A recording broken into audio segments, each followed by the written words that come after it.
Welcome back to the Speaking and Communicating podcast. I am your host, Roberta Ndlela. If you are looking to improve your communication skills, both professionally and personally, this is the podcast you should be tuning into. Communication and soft skills are crucial for your career growth and leadership development. And by the end of this episode, please log on to Apple and Spotify and leave us a rating and a review. Now let's get communicating with our guest today. Olaolu Ogunyemi, who is an award-winning children's book author. He is a leadership mentor who is a Marine and a parenting advocate who is here to inspire us to all contribute to raising the next generation of leaders. And before I go any further, please help me welcome him to the show. Hi, Olaolu. Hello, how are you doing today? I'm doing fantastic. How are you? I'm doing well. It's a beautiful day, and I'm very excited to be here with you. I've been looking forward to this conversation, so I'm ready to have a great conversation with you. Ready to rock and roll. Which part of the US are you in if it's a beautiful day? Absolutely. I'm actually in Virginia right now, so Oh, nice. it's in between. It's sometimes it's a really beautiful day, and then later on in the day it could be a really ugly day. But in my mind, it's not even about what's going on outside. It's we can make any day a beautiful day. So I always tell people it's a Absolutely. beautiful day. Absolutely. I love that spirit. Now, of all the things you could have done with your life, why focus on raising the next generation of leaders? That's a great question. It's because I grew up in a town, in an area where a lot of my friends didn't really make it out. So I have some really good friends who grew up and they just were always in trouble. And I hung with them. I did nothing to inspire them to do the right thing, but I allowed them to influence me to do some things that I probably shouldn't have been doing.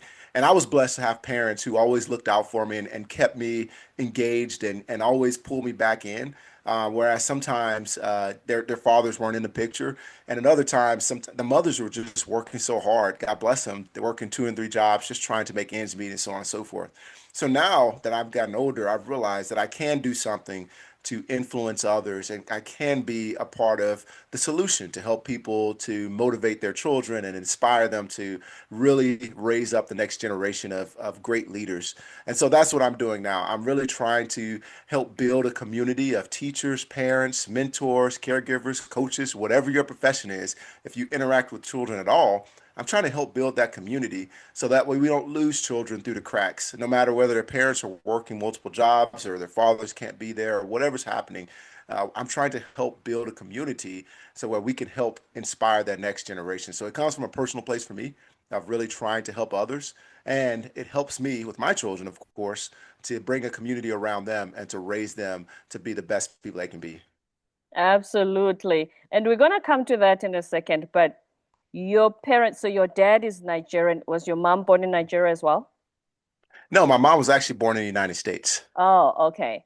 Because speaking of parenting and making sure you stay out of trouble, one thing about Nigerian parenting, it's more or less very similar to South African parenting. So I can fully relate when you say they make sure that even though your friends were trying to steer you in the wrong direction, your parents pulled you back because there's no way that they will allow that, at least of what they are aware of, or your behavior and everything, they always keep you in check.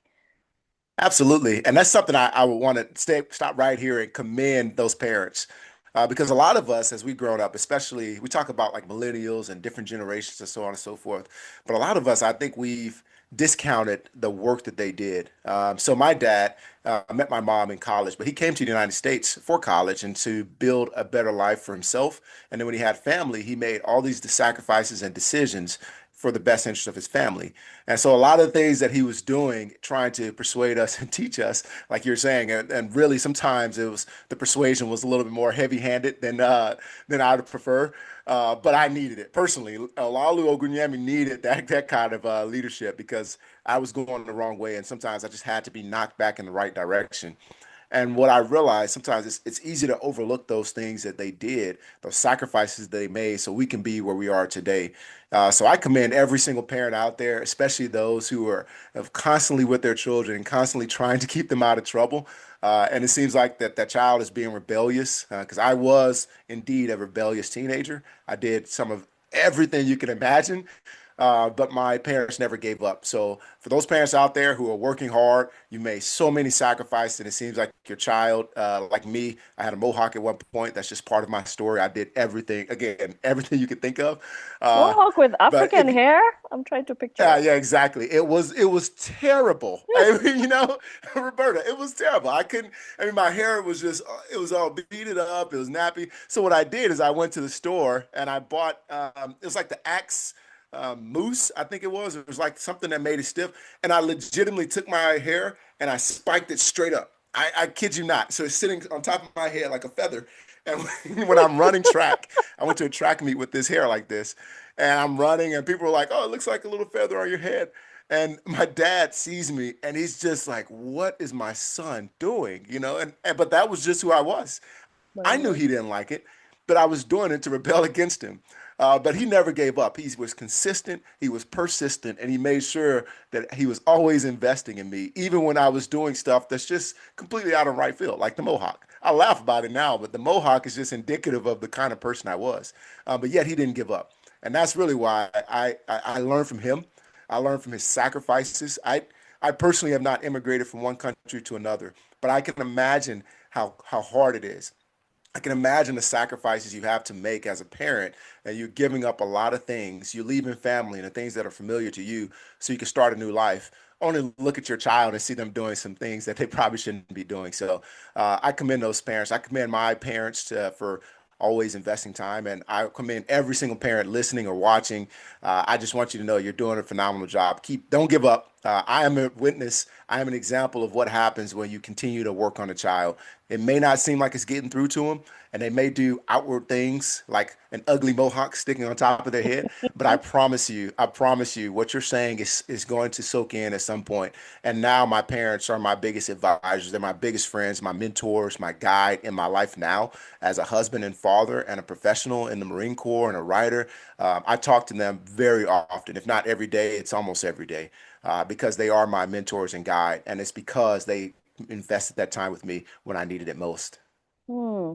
Kudos to your parents, and even more so, shout out to all the parents because this literally has got to be the hardest job in the world. I don't know what it's like, but raising children certainly is the hardest job in the world. Now, talking about the ones whose fathers are not at home, I know my mom goes to a church, and sometimes they have these youth camps where if a church member and the dad is not there, but they have a son, then they'll ask the other fathers in the church to be the play the dad role in during the camp weekend or whatever it is. Do those things really have an impact in the long term? Because it's just one weekend and then life is back to normal on Monday and your dad is not there again. That's a great question. And I want to say 100% they have an impact. And I'll tell you why, because those people in that community, especially those men, are an extension of the home. So whatever the mom's saying, especially if it's in a church, that my assumption is they share values, they have the same beliefs, they're going to mentor that child in a way that they need to go. And so what I noticed is a lot of the things that my dad would say or my parents would say, sometimes it'll go in one ear and out the other. But when you hear that again from one of your people that you look up to, let's say, for example, when I was in playing sports growing up, there were guys, older gentlemen who went to my church who would go out there and play basketball with me. My dad was a soccer player and he ran track, but he never was a basketball player. And so he never could relate it to us on a basketball court. But those guys who are out there playing basketball with us, they're sharing those moments and really investing that time and they're establishing a connection with us. So when they sat down to have a conversation, it felt different and it sounded different coming from them. And so I 100% agree that those men that are at those camps or wherever event that they're in, they're creating connections with those other young men. And what that means is that now they have that connection, they can guide them along the way. Because there's one thing I learned from a book. It's called Hold On to Your Kids. It's by Dr. Gabor Mate and Dr. Gordon Neufeld. Sorry, I was trying to remember the name. But those two created a book. And one of the things they talked about is connection before direction. And that's what's happening when they send those men to those camps, to those young boys. They're helping them to establish a connection so that way they can see an example of what's right. And because that's extremely important, seeing an example of what's right. And then when the time comes, they can actually guide and mentor them and tell them which way to go. So yes, that is very effective in lives, whether the father's at home or not. It's extremely effective. Right. Now let's talk about the work you do. Let's start from the beginning. So how do you then implement these programs of raising this next generation and keeping kids away from potential trouble? Absolutely. So the first thing is to build a community of parents, adults. And one thing that I did, and the reason I started this, I started off with a book series. It started off with me creating something for my family. I wanted to sit down with my children and create a story that we could sit down and enjoy together, the way my mom did with us. My mom really helped spark a love for reading in us because she would sit down and bring stories to life. She was very animated. When she talked, especially she chose books like Dr. Seuss, the ones that are upbeat and they rhyme, and it's really exciting. So you could get behind it. And so I encourage you, first of all, start with your children as early as you can. I say when they're in the womb, if you can. Start reading to them and start playing music with them because it's scientifically proven that that works. So start having those rhythmic moments, be excited, have a lot of inflection in your voice, make it reading exciting for them because I promise they'll stick with it. So that's the first thing. It was starting off with a series of books where parents and adults are encouraged to sit down with children and enjoy moments with them. And those moments will become teachable moments in the future because as you read through stories, there's always a storyline. If it's a good book, there's a storyline where you can actually learn a lesson from it. And it's the adult's job to bring that lesson to life for the child. So that's really the first thing.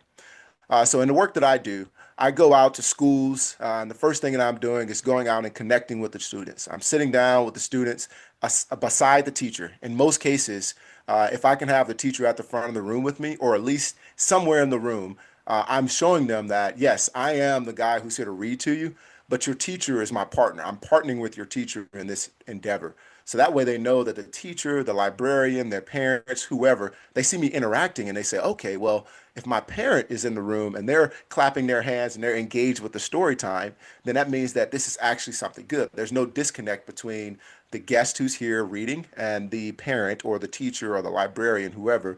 There's no disconnect between them. And that means that now there's a strong community. And the other thing is when I go out, there are students, I allow students the opportunity to engage. So I may read to them initially. Sometimes it's a little bit at the younger age. I may do a Q&A. It's a little bit different. So if they're in, let's say 5, 6 year olds, the Q&A may not be that long because their questions are going to be about the book, and I may talk about coloring and things of that nature. It won't be really in-depth questioning. But when you start getting to older age, so I would say somewhere between 6 to 9 or so, or preteens, or even teenagers, I extend my Q&A session to allow them an opportunity to talk, and we want to talk about the books. And a lot of times, especially with the older groups, they start talking about things that they need help with, problems that they're having, and things of that nature. And that's the best time for me to bring the teacher back into the room, and sometimes the counselor. I've had to bring the counselor in before, and now connect these resources for the children. So now we have this united front. We have a teacher, we have a guest who just read to them and taught them about stories and opened the conversation. And then you have the counselor as the resource provider who are all in the room and able to bring in these students and these children and teach them something. So really that's what it's all about. That's how I do it. It's all about bringing the adults into the room and providing resources for the children through a more fun and interactive way. Hmm. And it sounds like a village type of upbringing for me, because they always say in Africa you are raised by a village. When I was growing up, if because we wear uniforms, if I think, okay, today my obviously my dad's at work, but my mom went to town and she's gonna be gone the whole day, so I can skip school and hang out with boys, knowing that she won't see me, but if one of the neighbors see me and it's 10 a.m. and I'm not at school wearing uniform, they're gonna tell my mom and my dad, and I'll be in trouble. So I wasn't just raised by my parents alone, but the neighbors as well were sort of like my parents in the absence of my parents. So I would be in my best behavior in front of them as well, not just in front of my two parents. That's a perfect. I love why you telling that story because that's perfect. That's what we want to bring back. Because what I've noticed is in today's world, and I'll use two examples. Mm, First, as a children's book author, one of the things that I wanted to do, I wanted to go to the traditional publishers because I wanted to make sure the book had the best distribution, best editing, and so on and so forth. So I went to the traditional publishers. And one of the things that I was told when I went there is that your books have adults and like an adult figure sitting down with a child, and they're sort of guiding them. And that's not today's book. That's not today's things that children are buying, believe it or not. What they're saying is they almost want the child to be enlightened themselves. So they want the child to sit down with the book, read, and to come to a bit of a self-enlightenment. Which okay, I understand. I see that, and you can even see it in the movies. For example, yeah. if you were to compare the movies, two great movies. Let's talk about Lion King, which also I think is a phenomenal movie, and Mm, Frozen, which is also a phenomenal Disney movie. If you look at the difference in Lion King, throughout the entire movie, there was some adult that's giving some kind of guidance. Whether even if it was Timon and Pumbaa, they were a little bit funnier, but they still were giving guidance to Simba throughout the book. They were right. clearly older. They felt like uncle's role, if you will. And then you watch the movie Frozen. Within the first 5 minutes, the parents were dead. And so the guidance came from more of a self-discovery. And that's what almost the message that we're teaching. And so what that does is it almost isolates our children in a way to make them feel like they have to figure out life for themselves. And even more so, now parents are saying, well, I'm not going to mess with that child because I don't want to get in that business. And so all these parents are now in their own silos. The children are in their own silos, and everybody's just trying to figure out life by themselves. But what you're describing is a village. It's truly a community where now the child is going out and they know they're going to be cared for and nurtured no matter where they go. They know if they get in trouble, they're going to get in trouble no matter where they go. So there's this community that's surrounding them and raising this child. They're taking responsibility for the child. And that's what I'm trying to encourage that all of us, no matter what community we're in, we have a responsibility to mentor, guide, and help children out. You'll be surprised how many people I've seen. I'll see a child roll out on the road, run in the middle of the road, and nobody would get out and tell the child, hey, make sure you look both ways. And I think that's important. Instead, you'll honk your horn at the child and you just sit there and wait for them to move. No, this is the perfect time for you to get out and teach them something because perhaps nobody's out watching them or they got ahead of their parents or something. And if they get used to adults kept stepping out and saying, hey, make sure you don't go out into the road until you look both ways. And the parent is okay with that. Just say, oh, I saw you correct my child. Thank you so much. Then that's really how we raise better children. And I say that because that just happened today. A child rolled out on the road on his scooter, didn't check. Luckily, I was paying because I always, when I roll into the neighborhood, I'm looking for those kind of children. But he didn't think about it. And when he noticed me, he sort of froze in the middle of the road and then tried to jump off the road really quickly. But that's a teaching moment. It's okay to teach that child. But a lot of times we shy away from that because we're like, well, I don't want the parent to think this and this and that. And it's because parents have become a lot more enclosed with their children. But what you're describing is where we need to be. And I love that. And that's a beautiful picture that you're painting. I hope you share that same message and that vision with a lot of people because that's what we need today. Certainly. And I hope my people don't let go of that, Mhm. as they move to suburbs and, the big city, because that's how we grew up. And just as a parent, like we said, it's the hardest job in the world. Just knowing that you are not alone, just you and your husband raising your children, even in your absence, your neighbors are looking out for your children. So I just came back home to South Africa and I spent the last 5 years in Chicago. I did notice that there's that element of it's none of my business a little Mhm. too much. If a child, something happens to them in the street, everybody thinks, it's none of my business, just keep walking. Just when I was about to ask my friend that I stayed with to think, why are people like this? Like, I know it's an individualistic society compared to where I come from, but why are people thinking it's none of their business if something happens to a child? And she said, actually, sometimes it's the parents who say, my child is none of your business, Olaolu. Mhm. Mhm. So you And stay that's, away yeah. because you don't want to get in trouble with me by interfering with my child. Apparently, that's what I was told is sort of like the culture in the United States. So correct me if I'm Mhm. wrong. Yeah, no, you're spot on, and it's a culture that we've shifted towards, because I grew up in Louisiana, and that was very much so the thing. We would go around. It was not the thing, excuse me. When I go out, everybody was auntie to me. That was like Yes, when I everybody's at the auntie church, even here. everybody was auntie, and I can go like if I was hungry, I knew I could go to auntie's house. But what I knew as well is if I went to auntie's house begging for food. She would give me food, but she would call back home and say, Of "Hey, just course. so you know, Olaolu came over and he had this meal."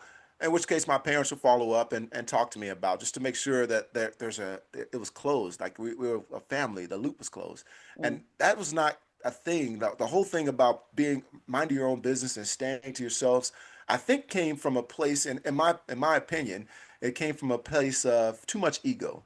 A lot of us feel like we know better than the next person of how to raise our children. And so nobody can tell me how to raise my children. Not my mom or dad, not my sister and brother, and definitely not my neighbor. And that's the problem. I think now we've figured it out so much, and we're so intelligent, we're so educated that we're the best people to tell our children everything. And that's so far from the truth, it's not even funny. Because I've always been a fan of having a team to help get to a solution and help solve a problem. And that's where we're starting to, I think we've shifted away from that and we just have to get back. And that goes back to why I'm doing what I do is to remind parents that, hey, you're not out here alone. Like you said earlier, you're not parenting alone. You're not leading these children by yourself. There are other people out there that have phenomenal ideas. I was just talking to a man today whose son is at Yale, and I'm standing here with my son at a football. They're taking pictures today, and I'm talking to him about it. And I'm like, man, your son is a junior at Yale, preparing to go to law school after this, which is obviously he's done something to influence his son to get to that point. His son didn't even apply. He didn't even want to apply to anywhere else. He was fixed on Yale. I'm going to Yale, and he was determined. So when he got an acceptance letter, he was very excited. He's sharing this with me, and I'm like, man, that's something I can learn from. I didn't feel intimidated by him, or I didn't think that, oh, well, when my son gets up there, I'm gonna make sure he's ready for Harvard. I didn't think any of that. I said, man, that's something I can learn from you from. And I think that's where we have to get back to the point of what I believe is called intellectual humility. And that is that we are now thinking that I can learn from the next person, whether if they didn't even have a child, can still help me learn how to be a better parent and a better human at that. And I think that's really where it comes from. It's we're now so educated and we're now so intelligent that we are the only ones who know what's best for our children. And so now it's like, oh, that's just not your business. Stay away from me. So I hope that that a lot of us can start coming together and learning that no, we're not more educated than the whole group of us. One person is not smarter than all of us. And so hopefully we can come together and realize that's not the case. hmm. And it's such a lonely road if you think like that. Hmm. Like Oh we are yeah. humans, we are social creatures. Why do you want to create a situation where you don't reach out to anyone, you don't have a connection with your neighbors, your community? I mean, even when I was there as well, one of the things that they highlighted was that there's a loneliness pandemic. There's this things that were new to me because we greet each other as we would walk across the street, down the road, strangers, like, and chat like we've known each other forever and we just met. And I did miss that when I was in Chicago. I'm not gonna lie. I did miss it, and I'm happy to be home in that sense. But the very thing that people are craving, they are not giving to their community Mhm. members. That's the Mhm. irony of this whole situation. Oh yeah, and they don't realize that by doing that, you're creating the environment that you need, not just that you want, you need. And it Mm. starts with one person. I think in our minds we're like, well, it's such a bad problem. This is where we've gone in the United States, or this is where we're going in the world, that we forget that it starts with one person. It starts with you smiling and waving to one person. And that one person is like, man, my day feels better. And maybe they're now encouraged to smile and wave for somebody else. It starts with you coming out of your comfort zone and going to speak to your neighbor. I've heard that thing many times, and I've been in near the city. I'm not a city guy. I actually don't prefer to be in the city, but I've been in cities where they're like, "Oh, you just spoke to me. Why are you speaking? What's going on? What do you want?" And it's like, "Whoa, listen, Oh, so I'm from the sometimes it's not country. received well. That's weird. Absolutely. Unusual. It's not a thing. It's like it's almost Wow. combative. Like, why are you speaking to me? or they just straight up ignore you. And it's just like, Or does it create, if you don't grow up in that culture of just strangers saying hello, does it create some form of suspicion that you're up to no good? Is that that's why what I'm people wondering. push back? I think so. But I believe that it's because, again, it's just become the norm. If you go to, for example, Mm. New York, I was walking around New York and just out of habit, when I see people, I wave to them. And I just remember, you could tell the ones who were tourists like me, they Yeah, would yeah. wave and smile and talk back. And then there's a few New Yorkers to give them credit. But Mm. there was a lot of them that sort of looked at me like, "Whew, come get away from me. What are you speaking It's to like, me what do for?" you want? That's what I'm saying. Exactly. Does it create some level of suspicion, or as if you are up to know there's something you want from me? Why are you greeting I me? think You're a so. stranger. Yeah, what do you want? Maybe that's it. I have no idea. I wish I did know because maybe I would just walk up and say, "Hey, I don't want anything. I'm just saying hi. Just saying how are you doing?" Because, as I said, the culture, it does not mandate that. And so people find it really weird, strange, or even scary. And that's why the pushback. Now, speaking of today's children, like you said, there's this thing of what the publisher said, or the child is supposed to be enlightened themselves and find their own knowledge. Why is it that, comparatively speaking, I could be wrong, why is it that today's kids don't seem to be as resilient as when we were growing up? What we were It's able to yeah. just not even think about happened, and then something makes you cry. 5 minutes later, you wipe your tears and you play with your friends again. But now it's very different. Why isn't there as much resilience with today's kids as it was like a generation or two ago? I love that connection you made there. It's because they're coming to that realization themselves. It's because they're being guided and influenced. We like to think that they're really coming to it themselves, but they're being influenced by somebody. And in many cases, if they're not being influenced and taught and guided by an adult, they're being influenced or taught by social media, or more importantly, usually by somebody who's directly over them. So, an older sibling or an older friend, or so on and so forth. Now, the problem with that is the older sibling is doing only what they know to be best, which most times they don't have the experience, the life experience. They don't have the education. They don't have any of those things that they would actually need because they've only been on the earth, 2, 3 years older sometimes, and they don't have the ability to care for them. And then the second time is they don't have the nurturing idea yet. They're not thinking about, I'm doing this to nurture and develop you for the future. Instead, it's almost survival. Like when you have an older sibling who's taking care of another, it's their idea is to teach you to survive. Like I have a household, so it was six of us that grew up in the same household. My two older sisters are 14 and 12 years older. And then my oldest brother is 4 years older than me, then 2 years, then me, then 5 years younger is my little brother. And so those boys are like very close in age. And the ideas, the ways that we grew up and the ways we treated each other were out of love. I think it was out of a great heart. But what we were trying to teach each other is that, hey, you don't let people break you. Hey, you stay encouraged, and hey, don't let anybody get you down. I could punch you right now. You should be able to get back up. But that idea is great, but they don't have the nurturing spirit that my parents would have. So my parents can teach me that same lesson, but they're doing it in a way that's going to nurture me and actually teach me how to be resilient and not, hey, I'm gonna knock you down, let you scrape your knee, and then you figure out how to fix it yourself. No, they're going to teach me how to fix it from their experience because they know how to fix it. And I think that's where the problem comes in because the children are learning from whatever the influence is. And of course, when you start talking about social media and all these other influences and the shows and movies and things that our children are exposed to now, they are learning how to be resilient from these people who have no vested interest in their well-being. And that's the problem, especially when you start talking about movies and social media. Their only and this is how it works in a capitalist society. Their only priority is making money. And so that means Mm. that if they're now coming to your children and they're teaching your children how to be resilient, they're not necessarily teaching from a place of a pure heart. They're teaching from a place of money. And so they're going to tell your child whatever they need to tell them so they can make the next dollar and to continue to earn money and income from your children following them. And so that's why it's important to invest that time because your children are going to be influenced.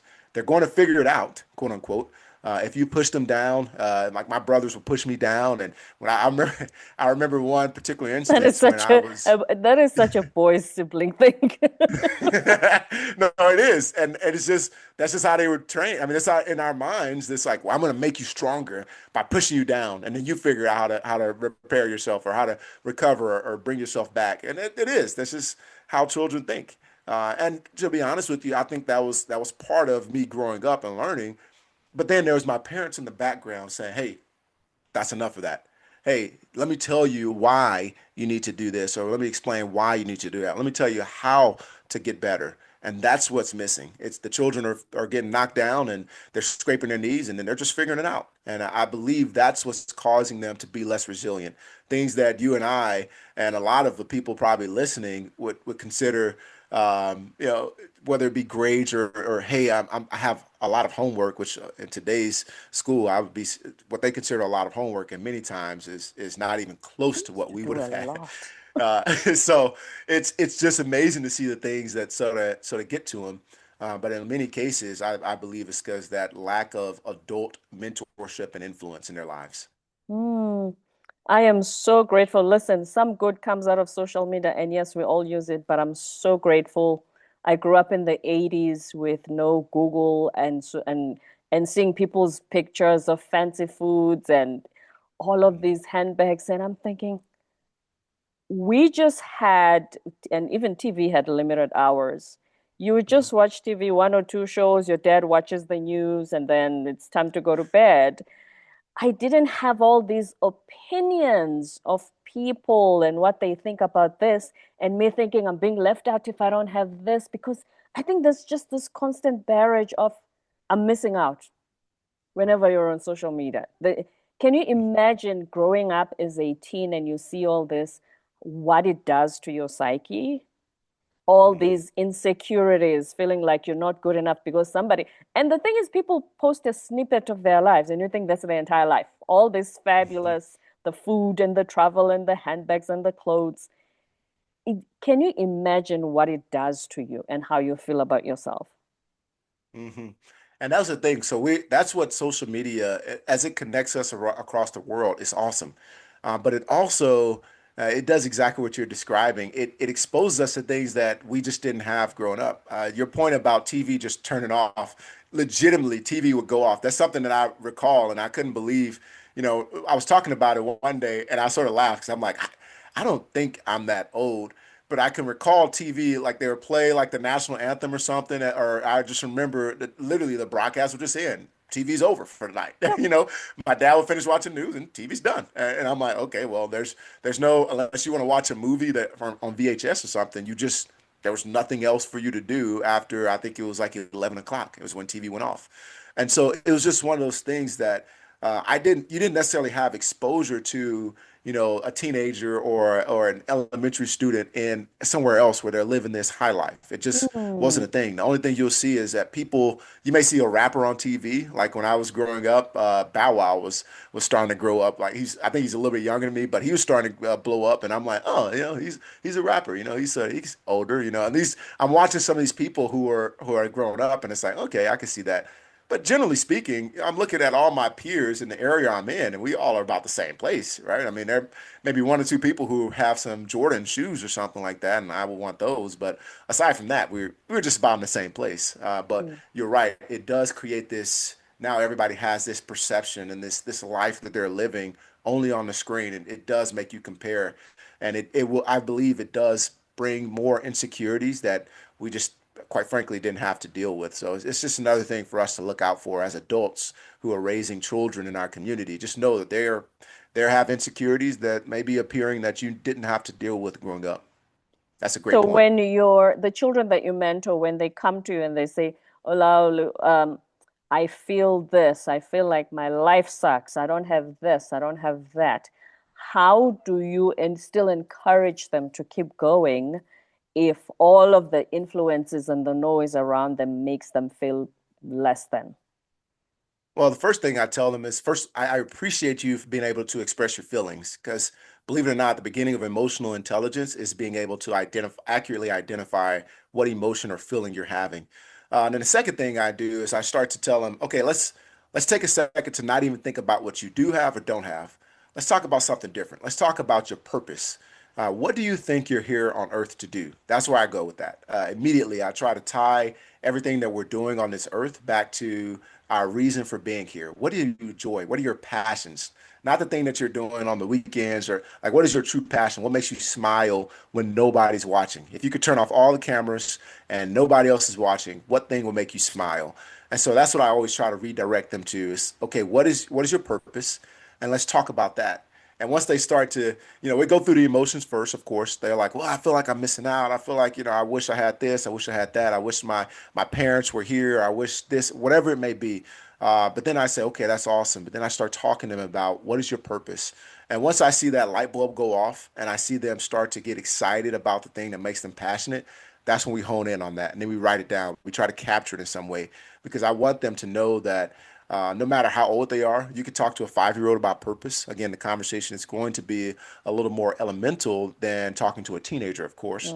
Mm. But when you start talking to them about, hey, what makes you smile? And if they say something like a 5-year-old, for example, if they say, well, it makes me smile when I make other people laugh, boom.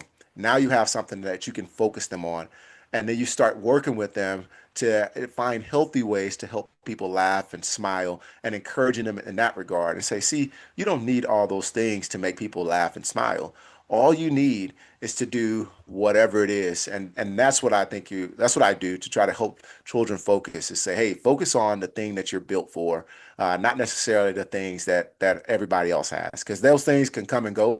Shoes get old and sometimes people don't even wear the shoes they buy. They just put them in their closet, which I think is insane. I've seen that on But TV. Yeah, that's oh me. yeah. Yeah, I mean, spend thousands of dollars on shoes, and they just put them in the closet. They don't want to touch them. It's just like I have it. It's a collector's item, which is fine if that's what you want. But for some people, that's not your reality. You don't have the funds to do that, and that's okay. Just focus on the things that bring you joy. And once you learn those things, then none of that stuff matters. And the earlier you learn it, the better. Mm. Is there something, so we've spoken about how the community and mentors like you can contribute to raising this generation, but is there something that these kids can do in the community to help them feel good about themselves, some kind of service act? Because they say when you do something good for someone else, you feel good. Are there things that like that they do? Oh, absolutely. So every school, I did some research on this because what they showed in the research shows that children who participate in extracurricular activities to include community service tend to perform well or to perform better in school. And it's because they feel like they're a part of the school and they're part of the school's mission. And so I 100% believe that children who connect and especially serving others, that's one of the ways that it really brings something about us. And that's why I love organizations that encourage community service and encourage them to get out and serve others. Because it brings us a kind of joy and peace inside to know that I did something for someone else and didn't ask for something in return. And so that does help children to develop and grow. And so the more you have opportunity to do that, the better it is for you as a child or as an adult for that matter. But yes, I always tell people that if you can get your children in community service, get them into soup kitchens, get them into nursing homes to just read to the elderly and work with them or whatever it may be, get them to clean up the neighborhood. They see a piece of trash, pick it up. That's one of the things that we teach people. If you see trash at your school, take a second to pick up the gum wrapper off the floor, whatever it may be, and throw it in the trash. Don't just say that's somebody else's job. You be a Yeah. part of the solution. And yes, so that is a perfect way to get them engaged and understanding that the community is all of us. And then that just solidifies the message that we're saying right now that it's all about community and it takes a village to have an impactful life. Mm. So that you contribute to making the community better because you are part of it already. That's correct. That's absolutely right. Hmm. Do you have any message, one last message for the parents on how they can raise leaders at home? Absolutely. So the first of all, I have to commend you as parents. If you're listening to this, it's because you're trying to get better. And that's really the biggest thing. Always strive to get better every single day. And I usually tell people, One of the non-negotiables that you should have is that you should always look for four things every single day. Look at your physical health, your mental health, your spiritual, and your emotional health. Find ways to invest time in that. Somewhere at least 10 minutes a day. You want to invest time bettering yourself in those areas every single day. So that way you can continue to grow yourself and that way you can pour into others. So if there's anything else, if you don't remember anything else that we talked about, invest in yourself so that way you can pour into others. Hmm. Words of wisdom from Olaolu Ogunyemi, who is a leadership mentor, award-winning author of a children's book, and a parenting advocate. What is the title of your book? And please tell us where we can find it. Yeah, so I have three books, but the my first book and my favorite is called Crow from the Shadow, and you can find that on Amazon, Barnes and Noble, or anywhere books are sold. Or the best place you can find me or any of the things I'm doing is called www.parent-child-connect.com, and you can find all my blogs, my resources, my books, my content partnership with YouVersion Bible app. You can find all those things on my website. Again, that's parent-child-connect.com. Parent-child-connect.com is where you'll find all information on Olaolu that we've spoken about today. Thank you so much for helping parents who do the basically the most difficult job in the world, which is to raise children. Thank you for contributing to raise the next generation of leaders. Thank you so much for having me. This is a wonderful conversation. I enjoyed it as well. My pleasure. Don't forget to subscribe, leave a rating and a review on Apple and Spotify, and stay tuned for more episodes to come.